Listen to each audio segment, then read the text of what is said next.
গোমতীর পানি কমার পর কুমিল্লা জেলার বিভিন্ন স্থানে নদী ভাঙন দেখা দিয়েছে। এরই মধ্যে অনেক পরিবার গৃহহীন হয়ে পড়েছে। এ বিষয়ে জানাতে কুমিল্লা থেকে যোগ দিচ্ছেন সহকর্মী শাকিল মোল্লা। শাকিল, কোন কোন এলাকায় নদী ভাঙন দেখা দিয়েছে এবং তা রোধে প্রশাসন কোনো উদ্যোগ নিয়েছে কি?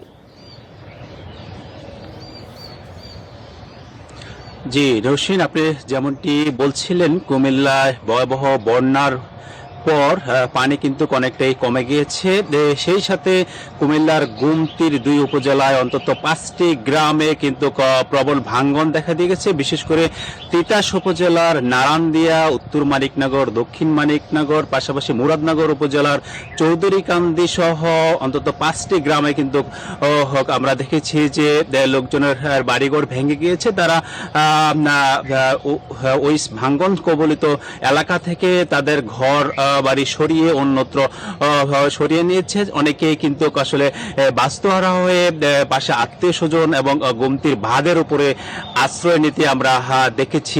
এই ভাঙ্গন কবলিত এলাকার লোকজন যারা রয়েছে তাদের সাথে কথা বলে আমরা জানতে পেরেছি যে দীর্ঘ বৎসর কিন্তু এবারের মতো এত পানি গোমতীতে প্রবাহিত হয়নি, যে কারণে গোমতীর এর প্রবল স্রোতে কিন্তু এই ভাঙ্গনের সৃষ্টি হয়। পাশাপাশি আমরা দেখেছি বিগত দিনে কিন্তু প্রতিযোগিতা করে কিন্তু গোমতীর এর চরের মাটি কাটা হয়েছে এবং গোমতীকে দখল করে নেওয়া হয়েছে, যে এই কারণে কিন্তু অনেকাংশে কিন্তু গোমতীর যে স্বাভাবিক প্রবাহ, সেই প্রবাহ কিন্তু বিঘ্নিত হয়েছে।